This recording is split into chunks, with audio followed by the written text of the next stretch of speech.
હા પૂતગલને. હા તે ક્યાં દેખાય? કર્મનું ફળ દેખાય છે ને એ અપેક્ષા. કર્મને પૂતગલ કીધા ને એ અપેક્ષા એ મૂર્તિ કીધા. કર્મ પૂતગલ છે, કર્મને પૂતગલ કીધા, બરાબર. તે એ પૂતગલ રૂપી છે, તે અપેક્ષા એને રૂપી કીધા. અને રૂપી એટલે એનું ફળ તો દેખાય છે ને કર્મનું. કર્મનું ફળ તો અત્યારે આપણને આખો અનુભવમાં આવે છે. એ જે શરીર દેખાય છે એમ તો નથી દેખાતા ને? હા તે પણ એમને પણ એ ફળ મળી રહ્યું છે ને એનું, એ દેખાય છે ને. આપણને અત્યારે કોઈ વસ્તુ કઈ અટકાય તો આપણે તરત કઈ અંતરાય કર્મ દેખાતું નથી તો કેવી રીતે કહી છે આપણે? કઈ બાધા આવે, કોઈને દાન કરતા અટકાવે તો કે આના દાનાંતરયનો અટકાવ છે, અથવા તો કોઈનો જ્ઞાનનો ક્ષયોક્ષણ તો જ્ઞાનાવણીય કર્મનો ઉદય છે, તરત જ કહી છે. અને મિથ્યા દર્શન તો કે દર્શનમોનીય કર્મનો ઉદય છે. તો દેખાતું નથી છતાં પણ કહી છે તો કે પૂતગલ છે તેને તે અપેક્ષા એને રૂપી કહેવામાં, મૂર્તિક કહેવામાં આવ્યું. તે અમૂર્તિક નથી એમ, એ અપેક્ષા. પૂતગલ છે ને માટે તે અપેક્ષા, બરાબર. બીજો વિષય આજનો જે પ્રરૂપતા ચાલી રહી છે તેની અંદર 14 માર્ગણા આપણે જે સમજી રહ્યા છીએ. તો પહેલા 14 માર્ગણાના નામ જોઈ લઈએ. યાદ હોય બોલો. 14 માર્ગણા મેં યાદ રાખવાની એક સિસ્ટમ બતાવી હતી, એ પ્રમાણે યાદ રહી જશે. બોલો, એ યાદ છે કોઈને?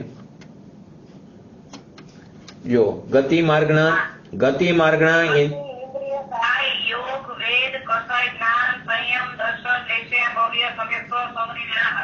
જોઈને બોલ્યા તમે. હા તો જોઈને જ બોલી. ખ્યાલ આવી જાય, આટલી સ્પીડ આવી એટલે, બરાબર. ગતિ, ગતિ, ઇન્દ્રિય, કાય અને યોગ. ગતિ, ઇન્દ્રિય, કાય અને યોગ, બરાબર 4, બરાબર. પછી 2 લો વેદ અને કષાય 6, પછી 3 લો જ્ઞાન, સંયમ અને દર્શન 9, બરાબર. પછી 10મો લો લેશ્યા, બરાબર. 11મો લો ભવ્યત્વ એટલે ભવ્ય માર્ગણા, 12મો લો સમ્યક્ત્વ માર્ગણા, 13મો લો સંજ્ઞી માર્ગણા, સંજ્ઞી માર્ગણા, અને 14મો લો આહાર માર્ગણા. એટલે 14 માર્ગણા આ રીતે યાદ રાખી શકાય છે, બરાબર. હવે પહેલી ગતિ માર્ગણાની ગઈકાલે વાત થઈ ગઈ. હવે આજે આપણે બીજી ગતિ માર્ગણાના 4 ભેદ લીધા હતા આપણે. 4 એને સંસારી જીવોને 4 ગતિમાં વિભાજન કરી શકાય. તો કે તેની કઈ 4 ગતિમાં? તો કે મનુષ્ય ગતિ, દેવ ગતિ, તિર્યંજ ગતિ અને નરક ગતિ, નારકી ગતિ, બરાબર. તો તેમાં નરક, મનુષ્ય અને દેવ આ 3 ગતિના જીવો કેવા છે? સંજ્ઞી પંચેન્દ્રિય. આ 3 ગતિના જીવો સંજ્ઞી પંચેન્દ્રિય. તિર્યંજ ગતિમાં એકેન્દ્રિયથી લઈને સંજ્ઞી પંચેન્દ્રિય સુધી બધું જોવા મળે છે. હવે બીજી ઇન્દ્રિય માર્ગણા. હવે ઇન્દ્રિય માર્ગણામાં થોડીક વસ્તુ સમજવાની જરૂર છે. આપણે કદાચ આ 2 માર્ગણા થશે, ઇન્દ્રિય માર્ગણા અને કાય પૂરી નહીં થાય. ઇન્દ્રિય માર્ગણા, તો ઇન્દ્રિય માર્ગણાની અંદર પહેલા ઇન્દ્રિય શું છે એ જુઓ. પહેલા ઇન્દ્રિય કોને કહેવાય? દ્રવ્યેન્દ્રિય તો આપણને દેખાય છે, ચક્ષુ ઇન્દ્રિય, કર્ણેન્દ્રિય બધી દેખાય છે. તો કે દ્રવ્યેન્દ્રિયને તો આપણે દેખાય છે, આપણે એનાથી પરિચિત છીએ. પણ ઇન્દ્રિયો 2 પ્રકારની છે. આપણને દ્રવ્યેન્દ્રિય તો દેખાય છે, પણ ઇન્દ્રિયો કેટલા પ્રકારની છે? 2. કઈ હોય છે 2 પ્રકાર ઇન્દ્રિયોમાં? બોલો. બરાબર, સરસ. દ્રવ્યેન્દ્રિય અને ભાવેન્દ્રિય. દ્રવ્યેન્દ્રિય તો આપણને દેખાય છે, પરંતુ લબ્ધિ અને ઉપયોગ મળીને ભાવેન્દ્રિય છે. શું છે? લબ્ધિ, આપણે એક્ઝામ્પલથી સમજશું. લબ્ધિ અને ઉપયોગ મળીને ભાવેન્દ્રિય છે. દ્રવ્યેન્દ્રિયથી તો આપણે પરિચિત છીએ, પણ ઇન્દ્રિય 2 પ્રકારની છે, દ્રવ્યેન્દ્રિય અને ભાવેન્દ્રિય. તો દ્રવ્યેન્દ્રિય તો દેખાય છે, પરંતુ ભાવેન્દ્રિય તો કે લબ્ધિ અને ઉપયોગ મળીને ભાવેન્દ્રિય છે. જેવી રીતે મતિ જ્ઞાનાવરણના ઉપશમથી, જ્ઞાનાવરણના ક્ષયોક્ષમથી, ક્ષય ઉપશમથી ઇન્દ્રિયોના વિષયને જાણવાની જીવની જે શક્તિ જે છે તે લબ્ધિ. મતિ જ્ઞાનાવરણના ક્ષયોક્ષમથી ઇન્દ્રિયોના વિષયોને, ઇન્દ્રિયના ચક્ષુ ઇન્દ્રિયનો વિષય, ભગવાનના દર્શન કર્યા તે ચક્ષુ ઇન્દ્રિયનો વિષય, તેને પણ ઇન્દ્રિય કહેવામાં આવી. 3 પ્રકારની 31 નંબરની ગાથા, દ્રવેન્દ્રિય, ભાવેન્દ્રિય અને ઇન્દ્રિય. તો દ્રવેન્દ્રિયનો વિષયને પણ ઇન્દ્રિય કીધી. તો ચક્ષુ ઇન્દ્રિયનો વિષય ભગવાનના દર્શન તે ચક્ષુ ઇન્દ્રિયનો વિષય થયો. તો કે ઇન્દ્રિયોના વિષયને જાણવાની જીવની જે શક્તિ છે તેને શું કહેવામાં આવ્યું? લબ્ધિ. અને વિષય જાણવાનું જે પ્રવર્તન રૂપ કાર્ય થાય છે, વિષયને જાણવાનો વેપાર જે થઈ રહ્યો છે તેને શું કહેવામાં આવ્યું? ઉપયોગ. ફરી વાર, મતિ જ્ઞાનાવરણના ક્ષયોક્ષમથી મતિ જ્ઞાનાવરણના ક્ષયોક્ષમથી ઇન્દ્રિયોના વિષયને, ઇન્દ્રિયને નહીં, ઇન્દ્રિયોના વિષયને, આપણને ધારો કે અત્યારે ભગવાન ગુરુદેવનો ટેપ પ્રવચન સાંભળી રહ્યા છીએ તો ઇન્દ્રિયનો વિષય છે, કર્ણેન્દ્રિયનો વિષય છે. તો એ મતિ જ્ઞાનાવરણના ક્ષયોક્ષમથી ઇન્દ્રિયોને વિષયોને જાણવાની જીવની જે શક્તિ જે છે તે લબ્ધિ છે. અને તે વિષયને જાણવાનું જે પ્રવર્તન રૂપ કાર્ય, તે વિષયને જાણવાનું જે પ્રવર્તન રૂપ કાર્ય જે છે તે ઉપયોગ કહેવામાં આવ્યું. જેવી રીતે એક્ઝામ્પલથી સમજીએ એટલે વધારે ખ્યાલ આવશે. ફરી વાર, દ્રવેન્દ્રિયથી પરિચિત છીએ. ઇન્દ્રિય બે પ્રકારની છે, દ્રવેન્દ્રિય અને ભાવેન્દ્રિય. તો ભાવેન્દ્રિય કોને કીધું? લબ્ધિ અને ઉપયોગ બંને મળીને ભાવેન્દ્રિય છે. તો પહેલું લબ્ધિ કોને કીધું? તો કે મતિ જ્ઞાનાવરણના ક્ષયોક્ષમથી ઇન્દ્રિયોને જાણવાની જીવની જે શક્તિ છે તેને લબ્ધિ કીધી. અને ઉપયોગ કોને કીધો? કે વિષયોને જાણવાનો જે પ્રવર્તન રૂપ જે કાર્ય છે તેને ઉપયોગ કહેવામાં આવ્યો. હવે આને આપણે એક્ઝામ્પલથી સમજે. જેમ કોઈ છોકરાને સાંભળવાની શક્તિ છે, એને કાન છે, સાંભળવાની શક્તિ છે, તો પણ તેનો ઉપયોગ અન્યત્ર, નાનો છોકરો હોય એને તમે પાણીનો ગ્લાસ લેવાનું કે એની મમ્મી, તો એને સાંભળ્યું છે, પરંતુ તે વખતે રમતો હોય, તે વખતે તેનો ઉપયોગ રમવામાં છે. લબ્ધિ છે, એને સાંભળવાની શક્તિ છે એટલે કે લબ્ધિ છે, પરંતુ તેનો ઉપયોગ ક્યાં છે? રમવામાં. તો કે રમવામાં કે જો ક્યાંક વસ્તુ ટીવી જોતો હોય તો એમાં હોય તો તેને બોલાવીએ તો પણ તેને સંભળાશે નહીં. શક્તિ છે એટલે કે પાણીનો ગ્લાસ લાવતો નથી, એને સાંભળવું છતાં તે લાવતો નથી, અમલમાં મૂકવું નથી, કેમ કે એનો ઉપયોગ ક્યાં છે? બીજે છે. તો કદાચ એને બૂમ પાડો, સાંભળવાની શક્તિ હોય તો એ સાંભળતો નથી, કેમ કે તેનો ઉપયોગ ક્યાં છે? બીજે છે. એનો ઉપયોગ બીજે. ઘણી વાર આપણે એમ બોલીએ આ ધ્યાન બેરાસ છે, પણ ખરેખર એનો ઉપયોગ ક્યાં હોય છે? બીજે છે. લબ્ધિ છે પરંતુ એનો ઉપયોગ ક્યાં છે? બહાર છે. પણ કોઈ હશે કે જે જાણવા ઈચ્છે. હવે બીજા પ્રકારનો કોઈ હશે કે તે જાણવા તો ઈચ્છતો હોય, પરંતુ એને ક્ષયોક્ષમ રૂપ શક્તિ ન હોય. તે જાણવાની ઈચ્છા હોય પણ એને ક્ષયોક્ષમ રૂપ શક્તિ ન હોય તો પણ તે જાણશે નહીં. બીજો એને જાણવાની ઈચ્છા તો છે પરંતુ તેને ક્ષયોક્ષમ રૂપ શક્તિ એટલે કે લબ્ધિ નથી, તો પણ તે જાણશે નહીં. માટે લબ્ધિ અને ઉપયોગ બંને મળીને વિષયનું જ્ઞાન થાય છે.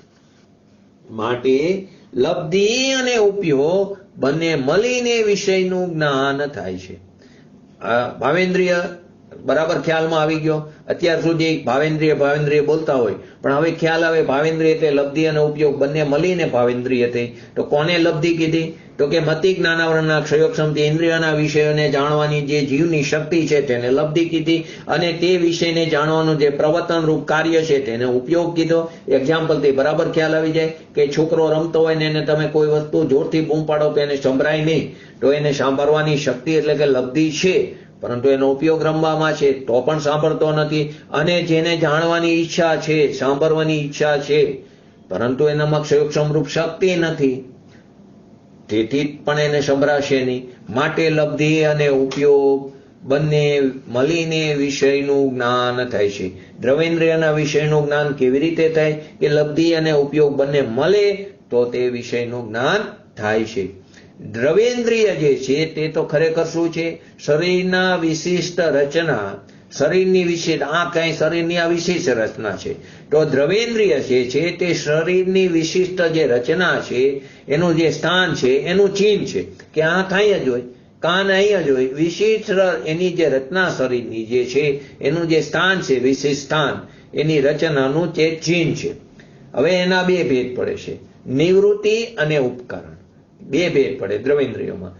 દ્રવેન્દ્રિય શરીરની વિશિષ્ટ સ્થાનની રચના છે કે આ વિશિષ્ટ સ્થાન ઉપર આંખ છે, વિશિષ્ટ સ્થાન ઉપર કાન છે, અહીં નાક છે, અહીં મોઢું છે, તો વિશિષ્ટ સ્થાનની રચના છે. હવે તેના બે ભેદ છે, નિવૃત્તિ અને ઉપકરણ. તો કે નિવૃત્તિ રૂપ અને ઉપકરણ રૂપ દ્રવેન્દ્રિયો છે.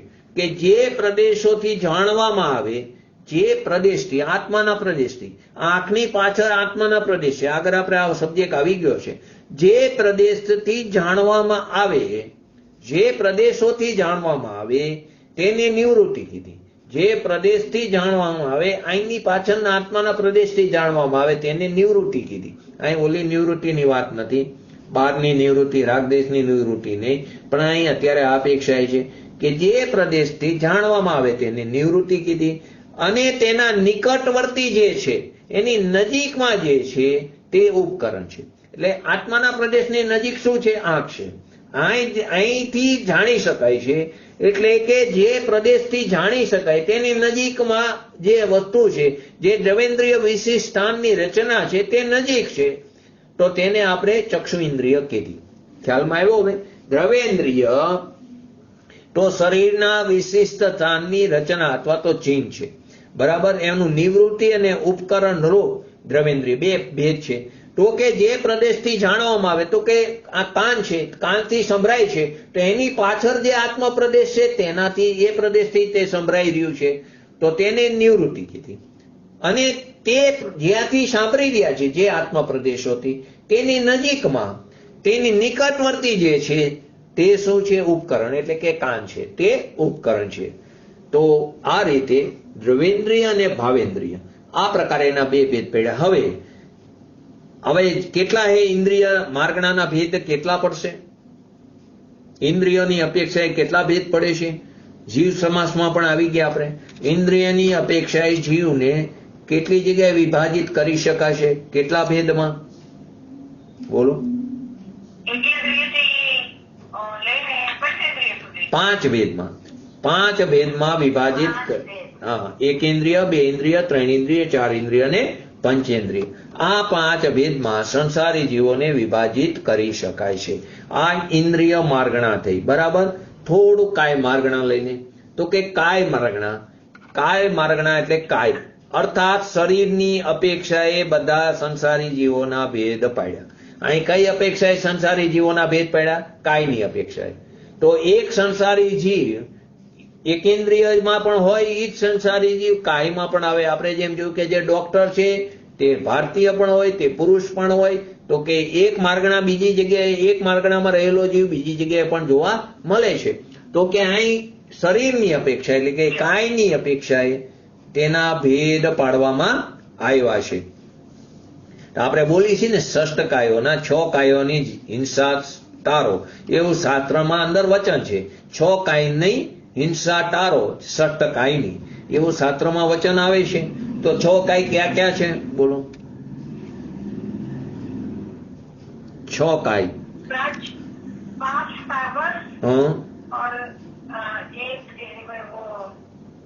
એક બોલો.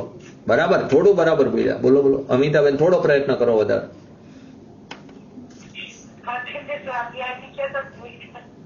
નહીં નહીં, એ તો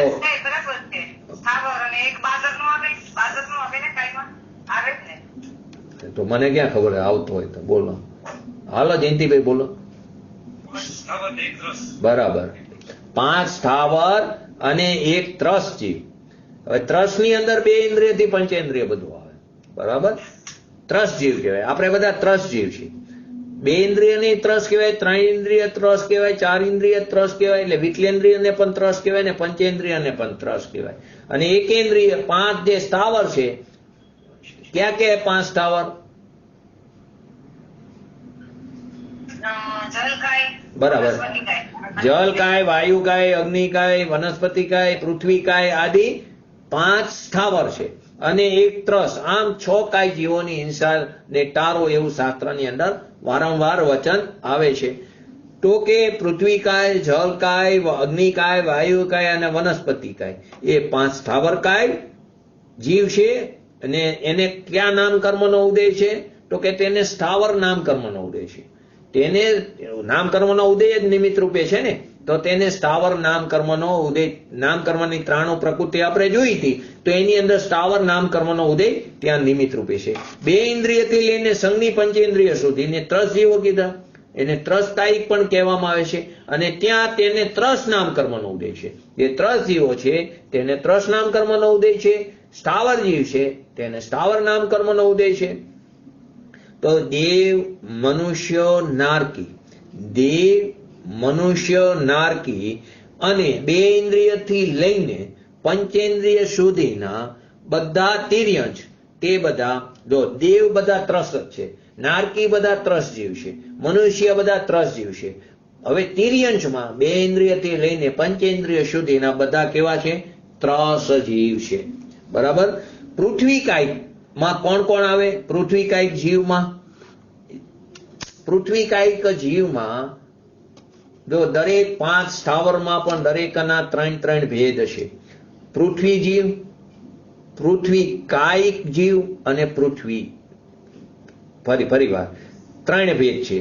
પૃથ્વી જીવ, પૃથ્વી કાયિક જીવ અને પૃથ્વી કાય જીવ, 3 પ્રકારના ભેદ. ક્યાંક ક્યાંક શાસ્ત્રોમાં ચોથો સામાન્ય ભેદ પૃથ્વી પણ બતાવ્યો, તો દરેકમાં એ રીતે 4 ભેદ પણ ક્યાંક આવે, પણ મુખ્યત્વે 3 ભેદ: પૃથ્વી જીવ, પૃથ્વી કાયિક જીવ અને પૃથ્વી કાય જીવ. આપણે શું એમાં ભેદ છે તે સમજશું, પરંતુ પહેલા પૃથ્વી કાયિકમાં કોણ કોણ આવે?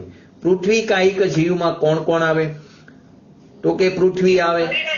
એનું શરીર જ એનું બનેલું હોય એને પૃથ્વી કાયિક કહેવાય. પણ ક્યાં ક્યાં આવે? તો કે પૃથ્વી આવે, માટી આવે, પૃથ્વી આવે, માટી આવે, રેતી આવે, પથ્થર આવે, હીરા આવે, માણેક આવે, સોનું આવે, રત્નો આવે. આ બધા શું છે? પૃથ્વી કાયિક જીવ છે. પૃથ્વી, માટી, રેતી, હા, એટલે હીરા, માણેક, રત્ન આદિ પૃથ્વી કાયિક. એ બધા રત્ન બધા શું છે? પૃથ્વી કાયિકમાં. હવે જળ કાયિક ની અંદર, તો કે જળ કાયિક ની અંદર કુવાનું પાણી લો, ઝરણા લો, નદીઓ લો, ઝાકર, ધુમ્મસ, 22 અક્ષરમાં ઝાકર પણ આવે છે, એને આ અપેક્ષાય. તો કે જળ કાયિક ની અંદર કુવાનું પાણી, ઝરણા લો, સમુદ્ર લો, કોઈ પણ નદીઓ વગેરેનું પાણી લો, ઝાકર, ધુમ્મસ વગેરે પાણીનો એની અંદર સમાવેશ થાય છે. વાયુ કાયિક ની અંદર ધનોદિવાત વાયુ, ધનવાત વાયુ, તનુવાત વાયુ આદિ વાયુ કાયના જીવો છે. અગ્નિ કાયની અંદર જુદા જુદા પ્રકારના અગ્નિ, તણખા, ઇલેક્ટ્રિકના સાધનો, વીજળી, આગ આદિ શું છે? અગ્નિકાય જીવો છે. આ બધા તો કેવા છે? આ 4 જીવો: પૃથ્વીકાય, જલકાય, વાયુકાય અને અગ્નિકાય. ઈ જીવો ક્યાં ક્યાં? ઈ જીવો ક્યાં છે? જે આપણને ના, એમાં 2 ભેદ છે, સૂક્ષ્મ ને વાદળ. પણ આપણે જે આને જોઈ રહ્યા છીએ, આ પૃથ્વી જીવને, આ રેતી, માટી, એ બધા બાદર જીવો છે. કેમ કે તેનો સમુદાય આપણને દેખાય છે, નરી આંખે દેખાય છે. આ 5 સ્થાવરના સૂક્ષ્મ ભેદ પણ છે. આ 5 સ્થાવરોના સૂક્ષ્મ જીવ પણ છે, જે સંપૂર્ણ લોકાકાશના 343 ઘનરાજુમાં ઠાંસો ભરેલા છે. આ 5 સ્થાવરના સૂક્ષ્મ પણ જીવો છે. આ 5 આપણે જે જોઈ રહ્યા છીએ નરી આંખે, તે તો આ 5 સ્થાવરના બાદર જોઈ રહ્યા છીએ, પરંતુ સૂક્ષ્મ પણ એના જીવ સંપૂર્ણ લોકાકાશમાં ભરેલા છે. તે આંખથી નથી દેખાતા, અન્ય વસ્તુથી તે અટકાતા નથી, અન્ય શરીરોને તે રોકતા અટકાવતા નથી, અને તે કોઈના પણ આધાર વગર છે. આ સૂક્ષ્મ જીવો છે, તેને કોઈ આધારની જરૂર નથી. બાદર જીવોને આધારની જરૂર છે. હવે આ બધાનો આપણે 3 ભેદ જોયા. તો પહેલા પૃથ્વીનો ભેદ ઉપરથી બીજા બધાનો સમજી લેવો. તો કે પૃથ્વી જીવ, પૃથ્વી કાયિક અને પૃથ્વી કાય, એ લઈને આજનું પૂરું કરી. પૃથ્વી જીવ, પૃથ્વી કાયિક જીવ અને પૃથ્વી કાય જીવ. બોલો, એકવાર લઈ લીધું છે, કેવી રીતે આનો ભેદ પડશે? કોને પૃથ્વી જીવ કહેવાય, કોને પૃથ્વી કાયિક કહેવાય, કોને પૃથ્વી કાય કહેવાય? બોલો. એક સ્થાવરની અપેક્ષાએ આપણે સમજીએ છીએ પૃથ્વીની અપેક્ષાએ, પૃથ્વી કાયિકની અપેક્ષાએ સમજીએ છીએ. તો કોને પૃથ્વી જીવ કહેવાય, કોને પૃથ્વી કાયિક કહેવાય અને કોને પૃથ્વી કાય કહેવાય?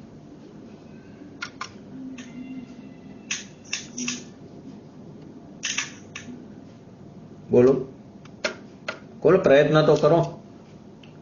જેનું જીવન જ પૃથ્વી છે, એ પૃથ્વી કાયિક. કાયિક પૃથ્વી છે, રેતી છે, પથ્થર છે, પૃથ્વી કાયિક કહેવાય. બોલો અમિતાબેન, જયંતિભાઈ, સ્નેહલ. એમાં જે રહેલા જીવ છે એ બધા પૃથ્વી કાય જીવ. જો સમજાવું એટલે ખ્યાલ આવશે. જે જીવ અન્ય ગતિમાંથી, જે જીવ, ધારો કે આપણે અત્યારે દેવ ગતિની અપેક્ષાએ વાત કરી, કોઈ પણ ગતિમાં આવે, કોઈ પણ ગતિમાંથી જીવ એકેન્દ્રિયમાં જઈ શકે છે. નરક ગતિ સિવાય, નરકમાંથી એકેન્દ્રિયમાં નથી જતો, નરક ગતિમાંથી નીકળેલો જીવ એકેન્દ્રિયમાં નથી જતો, તે સંઘની પંચેન્દ્રિયમાં જાય છે. તો કે દેવ ગતિમાંથી ધારો કે જીવ કોઈ મિથ્યા દ્રષ્ટિ દેવ હોય, તીવ્ર સંશ્લેષ પરિણામ કર્યા હોય અને તે એકેન્દ્રિયમાં જાય, તો કે જે જીવ પૂર્વ પર્યાય છોડીને તે પૃથ્વી કાયિકમાં જન્મ, આપણે ત્યાં પૃથ્વીની અપેક્ષાએ સમજી છે, પૃથ્વી કાયિકની, જે જીવ પૂર્વ પર્યાયને છોડી દીધી અને એનું મરણ થયું, અહીંયા દેહ પરિવર્તન થયું, તો કે તેને છોડીને પૃથ્વી કાયિકમાં જન્મ લેવા માટે, પૃથ્વી કાયિકમાં જન્મ લેવા માટે વિગ્રહ ગતિમાં જ્યાં સુધી રહે છે, જે જેટલા મોડ લે એવી રીતે રહે. એક મોડ લે તો એક સમય હોય ડાયરેક્ટ જાય, તો કોઈ એક મોડ લે તો 2 સમય, 2 મોડ લે તો 3 સમય, અને 4 મોડ લે તો 3 સમય. તો કે જે જીવ પૂર્વ પર્યાય છોડીને વિગ્રહ ગતિમાં પૃથ્વી કાયિકમાં જવા માટે, જન્મ લેવા માટે વિગ્રહ ગતિમાં જ્યાં સુધી રહે છે ત્યાં સુધી તેને પૃથ્વી જીવ કહેવામાં આવ્યો. કેમ કે એને પૂર્વ પર્યાય તો છોડી દીધી. ધારો કે આપણે દેવ ગતિની અપેક્ષા, તો દેવ પર્યાય તો છોડી દીધી, તો હવે એને દેવ તો કહેવાશે નહીં, કેમ કે એનું ત્યાં મરણ થઈ ગયું, દેહ પરિવર્તન થઈ ગયું. તો અહીં વિગ્રહ ગતિમાં આવ્યો, તેને પૃથ્વી કાયિકમાં હજી જન્મ નથી લીધો, પરંતુ વિગ્રહ ગતિમાં આવી ગયો, એને પૃથ્વી કાયિકનો ઈ નામકર્મનો ઉદય ચાલુ થઈ ગયો, એનો ઉદય ચાલુ થઈ ગયો, એની આયુ ચાલુ થઈ ગઈ એ એકેન્દ્રિય જીવની, પરંતુ હજી જન્મ નથી લીધો. જન્મ તો ત્યાં જાય ત્યારે થાય. તો વિગ્રહ ગતિમાં જ્યાં સુધી છે ત્યાં સુધી તેને પૃથ્વી જીવ કહેવામાં આવ્યો. ત્યાં સુધી શું કહેવામાં આવ્યો? પૃથ્વી જીવ. જ્યારે તે જીવ પૃથ્વીરૂપ શરીરને ધારણ કરે, જ્યારે તે જીવ પૃથ્વીરૂપ શરીરને ધારણ કરે ત્યારે તેને પૃથ્વી કાયિક જીવ કહેવામાં આવ્યો. હવે એ જીવ વિગ્રહ ગતિમાં તે આવીને પૃથ્વી શરીરને ધારણ કર્યું, તો ત્યારે તેને પૃથ્વી કાયિક કહેવામાં આવ્યું. હવે તે જીવના મરણ બાદ તેનું શરીર જે રહે છે તેને પૃથ્વી કાય. ધારો કે અત્યારે આ સોનાની વીંટી છે, આ સોનાની વીંટી છે, તો આ સોનાની વીંટી જે છે તે પૃથ્વી કાય છે. તે શું છે? પૃથ્વી કાય. ખરેખર તો આ મૃતક ક્લેવર છે, એકેન્દ્રિય જીવનું મૃતક ક્લેવર છે, બરાબર. તો પૃથ્વી જીવ, પૃથ્વી કાયિક જીવ અને પૃથ્વી કાય જીવ. તો પૃથ્વી જીવ કોને કીધો? જે પૂર્વ પર્યાય છોડીને પૃથ્વી કાયિકમાં જન્મ લેવા માટે, તે જન્મ નથી લીધો પણ એમાં જન્મ લેવા માટે વિગ્રહ ગતિમાં જ્યાં સુધી રહે છે, જેટલો એ અપેક્ષા છે, 1 સમય, 2 સમય, 3 સમય, મેક્સિમમ 4 સમય, તો જેટલા સમય માટે ત્યાં રહે છે ત્યાં સુધી તેને પૃથ્વી જીવ કીધો, બરાબર. હવે જ્યારે તે જીવ પૃથ્વી શરીરને ધારણ કર્યું ત્યારે તે પૃથ્વી કાયિક કહેવાનો, અને એનું મરણ થઈ ગયું પછી એનું જે મૃત શરીર પડ્યું રહ્યું તેને પૃથ્વી કાય કહેવામાં આવ્યું. આ 3 ભેદ છે, બરાબર. ચોથો સામાન્ય રૂપે એને પૃથ્વી પણ કહેવામાં આવ્યું. તો આ પ્રકારે 4 ભેદ દરેક 5 સ્થાવરની અંદર જોવા મળે છે, જે આપણે કાં તો આવતીકાલે લેશું, નહીં તો સોમવારે. આગળ કાય क्वेश्चन था, ये जो 8 पृथ्वी आती है, ये कितनी आती है? पृथ्वी के कितने पृथ्वी स्थावर में ये नहीं आता है 8 पृथ्वी जो हमारे 8 पृथ्वी है ने, आपने जो हम तो पृथ्वी के ऊपर रहते, टेरेस पे रहते, पर जो 8 पृथ्वी है वो पृथ्वी के अंदर अनंत पृथ्वी का एक जीव है. वो जो पूरी पृथ्वी है उसको भी एक जीव बोलते हैं ना? नहीं, वो तो एक ऐसा नहीं, एक पूरी पृथ्वी एक जीव, ऐसा नहीं है. ये तो एक अपेक्षाएं कहता है जीव है, भाई कि अंदर अनंत जीवो पड़ा है. ऐसा नहीं एक पानी का एक सरोवर है तो एक जल का ही जीव है, ऐसा नहीं है. जैसे कहते हैं कि हमारा शरीर एक जीव है, मतलब इसके अंदर भी अनंत जीव हमारे उसके सहारे रहते हैं. तो ऐसे ये जो पृथ्वी 8 है, तो ये भी एक पूरी की पूरी जीवों के सहारे भी नहीं, ऐसा नहीं. एक जीव है तो हमारा शरीर का देह मरण, देह परिवर्तन होता है हमारा शरीर का, लेकिन हाँ, तो जीव अन्यत्र चला जाता है. तो इधर जो जीव रहा है वो तो निरंतर उत्पन्न रहता है. तो वहां जो पृथ्वी है तो वहां एक पृथ्वी को एक जीव बोले तो इसका भी मरण होगा, तो वहां का जीव का क्या होगा? ऐसा नहीं है, वहां अनंत जीव पड़ा है। इसको एक अपेक्षा से बोला होगा, कोई बोलता है, लेकिन ऐसा नहीं है, वहां अनंत जीव है। एक पृथ्वी ना, एक जीव नहीं, नहीं नहीं नहीं नहीं नहीं, एक जीव नहीं, इसमें अनंत जीव है। हाँ बराबर, एक तसु पे अनंत जीव है, एक तसु पे, क्योंकि एकेंद्रीय जीव तो कितना बारीक रहता है, बराबर। वहां भी सूक्ष्म और बादर तो दो भेद है, बराबर। ऐसी अब इस अपेक्षा से, और पृथ्वी, वो तो पृथ्वी तो हम 8 पृथ्वी बोलते हैं, बराबर। तो पृथ्वी का एक जीव 8 पृथ्वी में थोड़ा रहते हैं, वो तो एक ही इसी पे रहते हैं। वो देवगति में भी है, लोक में ठासो ठास भरेले है, भरा हुआ है 343 खंड राजू में, तो वहां क्या पृथ्वी है?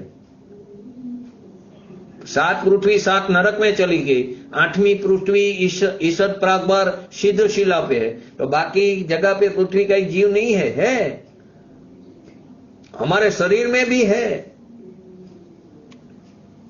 बराबर। जय जिनेन्द्र। बोलिए श्री पंच परमेष्ठी भगवंतोनो जय हो। बोलिए श्री जिनवाणी मातनो जय हो।